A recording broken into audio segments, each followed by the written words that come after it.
좋아요, 구독 누르시면 부자 되실 거예요. 기존 우리나라 네. 기업들 중에서 아까 말씀하신 뭐 웹이 만들어지고 소프트웨어가 들어오고 사실 가장 대표적으로 얘기할 수 있는 게 우리한테는 네이버랑 다음이잖아요.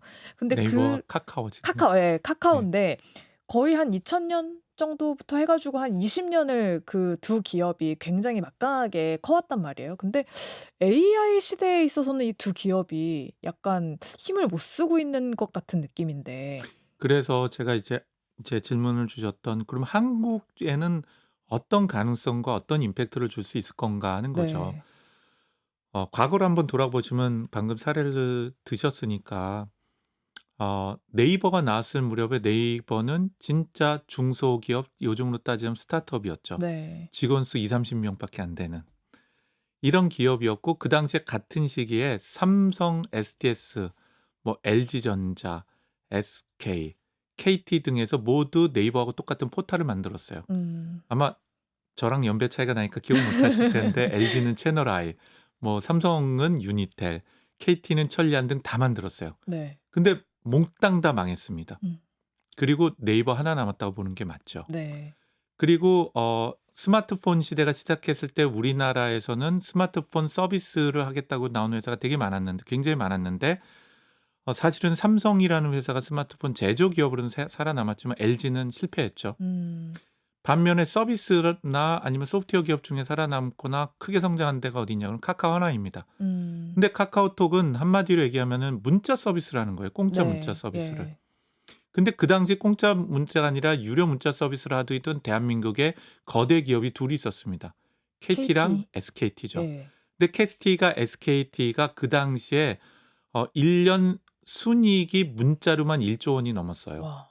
왜냐하면 문자 서비스는 이미 그 10년 전부터 감가상각이라는 게 다 끝난 상태예요. 음. 그리고 아마 그 당시에 초등학교 때나 중학교시지 않으실까 상상을 하는데, 중학교 때였던 예, 것 같아요. 그 당시 중학생이나 초등학생이 왜 카카오톡을 쓰냐? R이 100원씩이었는데 네. R을 아끼려고 그 R 100개밖에 못 쓰니까 한 달에. 네. 그러니까 R 아끼느라고 문자 하나 보낼 때, 전화 하나 할 때마다 R을 썼잖아요. 맞아요. 그러니까 와이파이에 있는데 붙어가지고서는 카카오톡을 썼던 네, 거예요. 뭐 비기알 뭐 이런 거였던 것 같아요. 맞아요. 예. 그러다 보니까 그 당시에는 카카오톡이 치고 나갔음에도 불구하고 KT하고 SK텔레콤에서는 1조 원이 넘는 순이익을 포기를 못하는 거예요. 아, 알 그 당시에 판매되는 포기를 거를. 못해. 알고 있지만. 알고 있었지만. 야. 그래서 밑에 있는 임원 몇몇이 카카오톡이 크게 성장할 수 있어 보인다. 스마트폰 시대에는. 예. 그러니까 그거를 대응을 하려면 문자를 공짜로 바꾸거나 우리도 카카오톡 서비스를 해야 된다는 거예요. 그런데 최고 임원들이 그 결정을 못하는 거예요. 영업이익을 1조 원을 어떻게 한꺼번에 날리겠어요. 그쵸. 이런 것을 우리가 카니발라이제이션이라 그래요. 뭔가 새로운 서비스랑 새로운 혁신적인 기술이 나왔는데 내 기존의 비즈니스 모델을 잠식해 버리는 거죠. 결국은 2-3년 후에 우리도 카카오톡 같은 거 한다고 했는데 다 실패했죠. KT, SKT 다. 지금은. 그리고 네. 문자는 결국은 공짜가 됐어요. 맞아요. 결국 그래서 제가 드리려고 하는 말은, 기존에 있었던 스마트폰이나 아니면 인터넷 시대에 있었던 강자들이 아마도 계속 노력은 하겠죠. 그런데 대한민국에도 새로운 강자가 나올 가능성이 열린 거죠. 누가 될 수 있겠냐? 아직 쉽게 얘기하기는 힘든데 향후 5년 내에 그럴 수 있는 가능성은 열려 있다고 보기는 해요. 네. 그리고 역사는 반복이 되는데 마이크로소프트는 철저하게 스마트폰 시대 가면서 완전히 실패를 했습니다. 마이크로소프트는. 그쵸. 네. 근데 마이크로소프트가 AI 시대 오니까 다시 잡은 거거든요. 그쵸. 요즘 다시 이야기가 나오고 있으니까요. 네. 애플도 마찬가지입니다. 애플이 맨 처음에 성공을 했다 인터넷 시대에서 완전 실패를 해요. 네. 그러다 스마트폰으로 다시 일어선 거거든요. 예.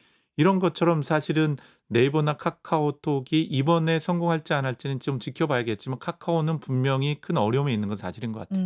그렇기 때문에 어떻게 해도 방법을 찾기 위해서 오픈 AI하고 힘을 섞으려고 노력을 하는 거죠. 예.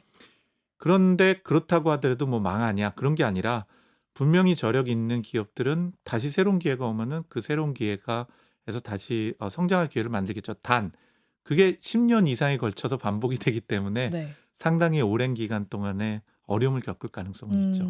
지금 아마 네이버랑 카카오가 그 대표님이 말씀해 주셨던 그 전 사례들, 자기네가 어떻게 성공할 수 있었는지 네. 이거를 진짜 뼈저리게 생각하고 제대로 발전시켜 시킬 그런 모델을 만들지 않으면 좀 더 어려움에 더 처할 수 있을 것 저할 수 있어요. 대표적으로 같아요. 단적인 얘기를 드리면요. 구글은 거의 50% 그리고 네이버는 많이 줄여서 30% 정도 가량인가 그 이상이 광고에 의존해요. 근데 음. 많은 분들은 구글이나 네이버가 어떤 회사냐 그러면은 검색 서비스 기업이다라고 얘기를 하죠. 네. 검색 포털이나. 그렇지만 비즈니스 모델 뭘로 돈 버는 회사냐 그럼 광고 회사예요.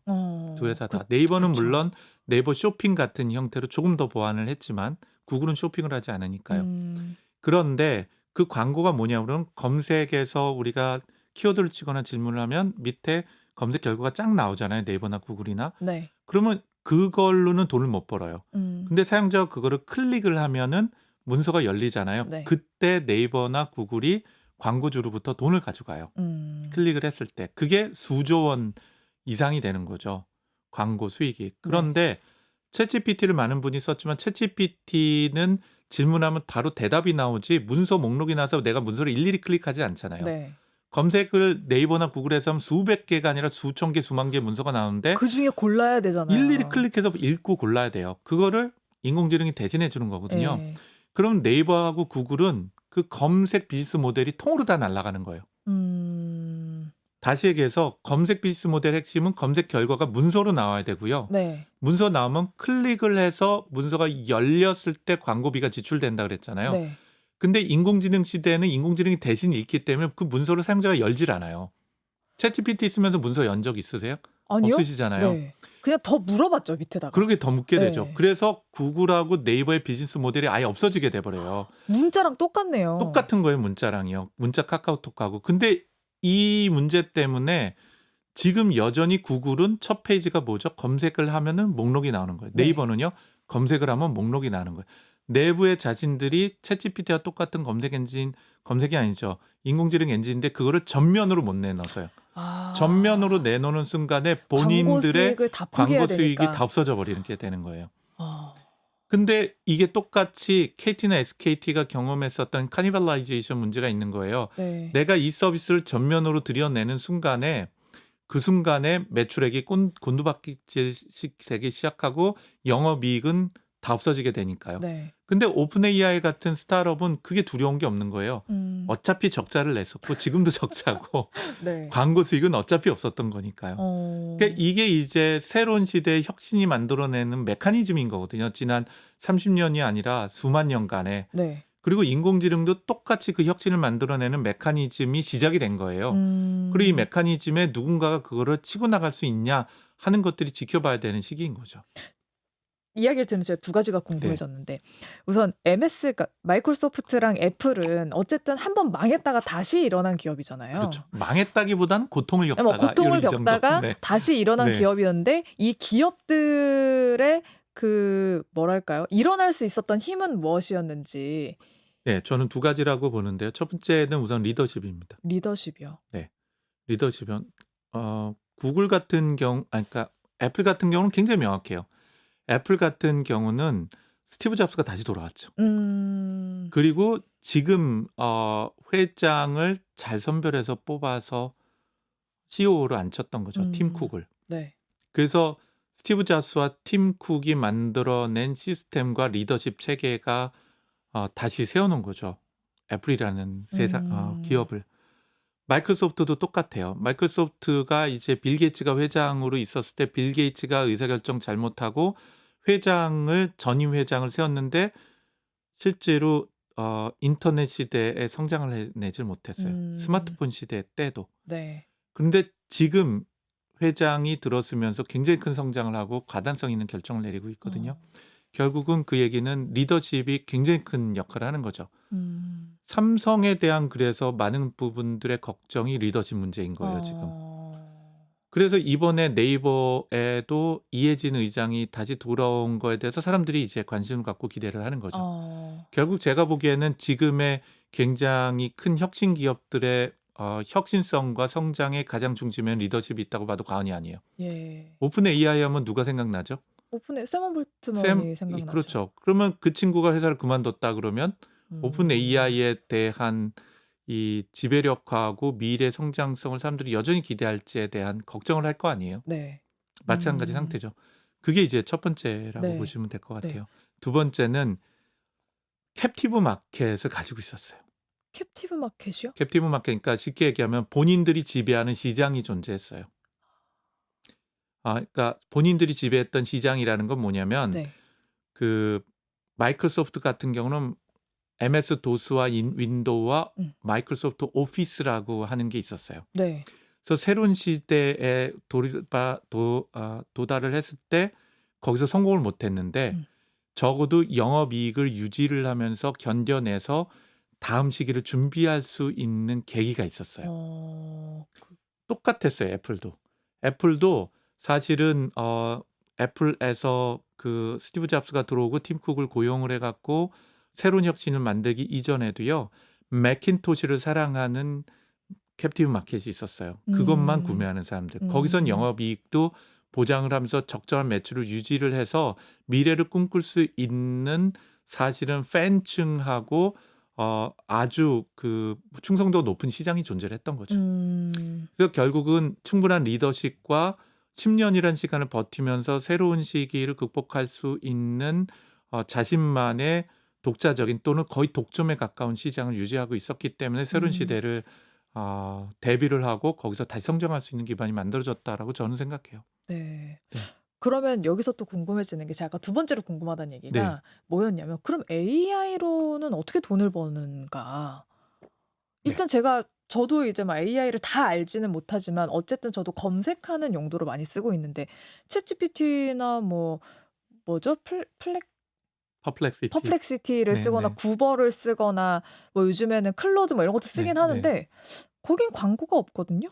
5가지 비즈니스 모델이 제가 예측이 돼요. 앞으로 이렇게 할 것이다. 네. 네. 일단 첫 번째는 이미 있는 건데 구독 모델이 있죠. 구독. 그쵸. 예. 거기는 또 돈을 내고 있죠. 네. 그러니까 예. 일반 사용 모델은 성능이 좀 떨어지고 네. 느리고 돈을 20불을 내면은 프로 모델이라고 해가지고서는 좀 더 강력한 걸 할 수 있고 심지어는 오픈 AI는 200불짜리가 있어요. 그 30만 원짜리인 거예요. 네.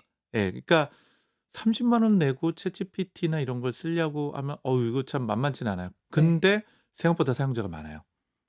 근데 그게 전체 비용을 다 감할 못하죠. 만큼은 안 될 거 아니에요. 못하죠. 그죠? 그게 네. 현재 있는 비즈니스 모델인데 구독 모델이에요. 네.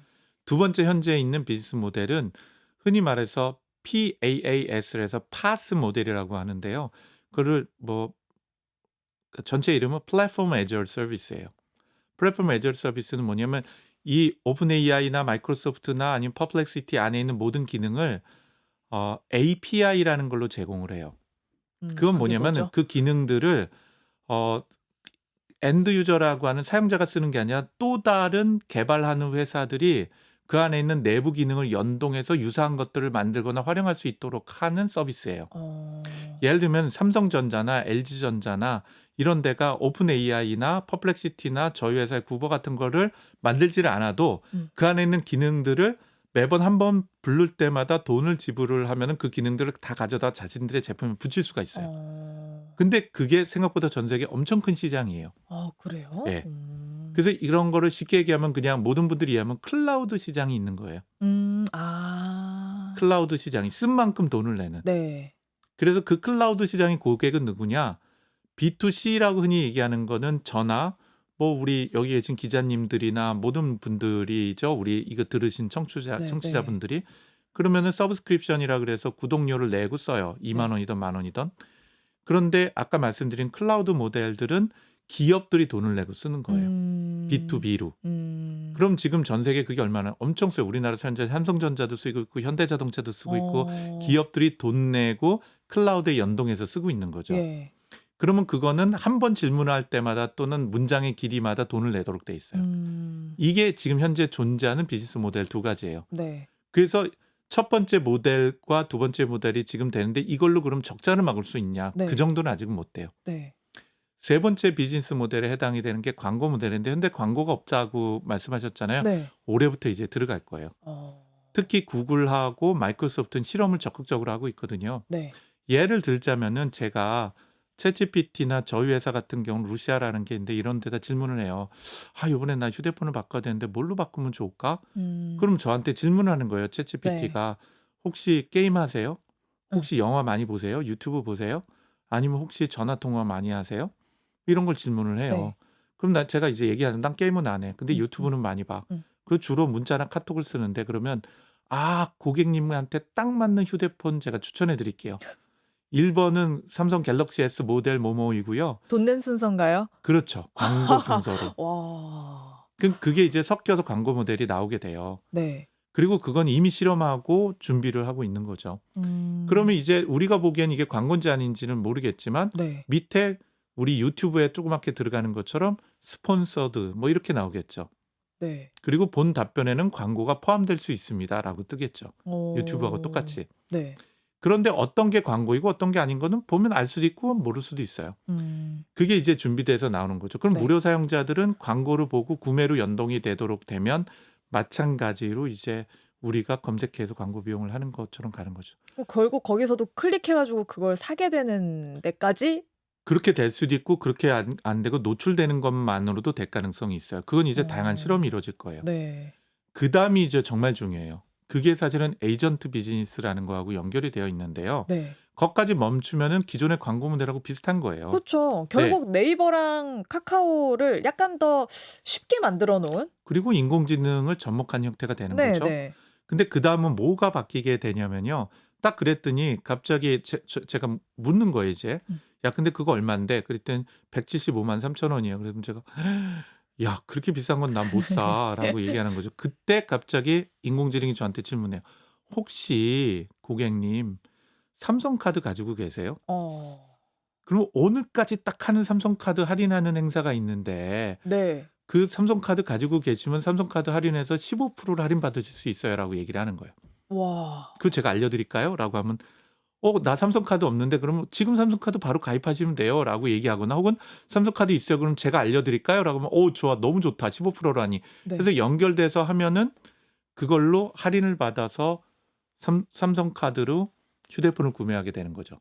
와. 그런데 이런 비즈니스를 우리가 예를 들면 중개 비즈니스라고 해요. 브로커리지 비즈니스죠. 근데 네. 이게 전체 비즈니스에 어마어마한 영역을 차지해요. 부동산 지금 누가 하죠? 중개사들이 하죠. 중개사들이 다 네. 하죠. 무역 누가 하죠? 중개사들이 다 해요. 예. 물품 구매하거나 전달하거나 하는 거 다 중개사예요. 여행 갈 때 항공권을 구매하시거나 호텔을 구매하는 거 뭐죠? 다 맞아. 다 그렇죠. 중개예요. 결국은 내가 뭔가를 하려고 했을 때 그게 답변을 주는 것뿐만 아니라 중개는 여태까지 사람이 다 하고 그 중간에 수수료를 먹었어요. 유통 네. 수수료 먹고. 그게 사실 되게 크거든요. 그 수수료가. 어마어마해요. 그리고 증권은 어때요? 증권사들이 존재하는 이유는 증권 수수료를 먹는 거예요. 투자 수수료일 수도 있고 거래 수수료일 수도 있고. 와. 상품에 대한 ETF를 우리가 구매하면 그 수수료를 먹는 거예요. 그쵸. 중간에 전 단위로. 네. 이 시장이 AI로 중장기적으로는 대체가 될 수가 있는 거예요. 그러면은 AI에 그런 것들 중개를 하는 에이전트들이라는 애가 이제 붙게 되는 거죠. 네. 그게 바로 에이전틱 AI 혹은 AI 에이전트 시장으로 옮겨가는 거예요. 다음 세계로. 와, 일자리 날아가는 소리가 막 들리네요. 그건 좀 다른 얘기인데요. 일자리가 날아갈 수도 있지만 일자리가 바뀌게 되는 거라고 저는 보는데요. 네. 네, 어쨌든 완전히 새로운 비즈니스 모델의 시장이 임팩트를 주게 되는 거고 이런 게 지금 올해 내년은 아니겠지만 저희 회사 같은 회사를 포함해서 모든 회사들이 이제 실험에 갈 거예요. 무엇이 통하고 무엇이 통하지 않느냐 하는 것들. 그게 일자리 날아가는 소리죠. 근데 왜냐면 생각해 보시면 그러면은 인터넷 있었을 때 스마트폰 있었을 때도 네. 그때 있었던 직업이 굉장히 많이 없어졌거든요. 그러면 지금 실업률이 확 올라갔나요? 아니요. 미국은 전 세계에서 지금 실업률이 제일 낮아요. 그래서 그거는 없었던 직업이 새로 만들어지기도 하지만 네. 근무 시간이 우리가 줄어요. 미국이 인터넷 바로 직전이었을 때가 평균 근무 시간이 42시간인가 3시간이었거든요. 네. 근데 지금 36시간이에요. 그래서 이 두 가지 직업의 다양성이 생기면서 존재하지 않았었던 새로운 직업이 만들어내는 것과 함께 근무 시간이 줄어들면서 이 충격이 완화가 될 거라고 저는 보여져요. 역사적으로 그래왔고요. 그랬으면 좋겠네요, 사실. 그렇게 될 겁니다. 아니 근데 안 그렇다는 경우가 되게 제가 요즘에 마음 먹고 좀 긴 책들을 많이 읽었는데 뭐 권력과 진보랄지 네네. 지난 연도에 노벨 경제학상 타셨던 분들이 쓴 책이나 요즘에는 그 트럼프의 그 경제 동료죠. 그 자유무역이라는 환상이라는 책을 읽고 있는데 거기서 하는 소리가 뭐냐면 결국에 이런 시장이 변하면서 수많은 실업자들이 생겼는데 생각보다 기업은 그 수많은 실업자들의 재교육이나 내지는 다른 직업으로의 변화나 이런 걸 신경 쓰지 않는다. 저는 제가 바라보는 통계적 관점은 조금 다른데요. 실제로 지난 100년간 동안 실질 실업률을 보면은 실질 실업률의 차이가 생각보다 별로 없어요. 그래요? 예. 실제로 통계적으로 진짜로 조사를 해 보면요. 제가 그 네. 그래프를 보여 드리고 싶은 정도인데요. 그런데 그럼 무슨 변화가 생긴 거냐? 그럼 말씀드린 것처럼 근무 시간이 줄어든 게 있고요. 그다음에 일하는 방식하고 일하는 종류가 굉장히 많이 바뀌었어요. 음. 근데 제가 주목하고 싶은 거는 실업률을 고민할 때가 아니에요. 오히려 음. 양극화가 더 문제예요. 양극화. 예. 부자들은 더 부자가 되고요. 가난한 사람들은 더 가난하게 돼요. 그럼 가난한 사람들이 일을 안 하게 되냐? 일을 하게 되죠. 음. 그런데 그 소득 수준은 상대적으로 더 벌어지게 되는 거예요. 상대적으로. 음. 예를 들자면 우리나라 100년 전하고요. 미국 100년 전을 보면 실업률이 더 높았어요. 음. 지금보다. 음. 그런데 그때 보면 아주 부자인 사람과 아주 가난한 사람의 차이가 예를 들면은 1000배 났다. 음. 그러면 지금은 10만 배 나거든요. 음. 그러니까 그 격차가 훨씬 더 벌어지게 되는 거예요. 네. 근데 인공지능 시대가 되면 전 그게 더 벌어지게 돼요. 왜냐?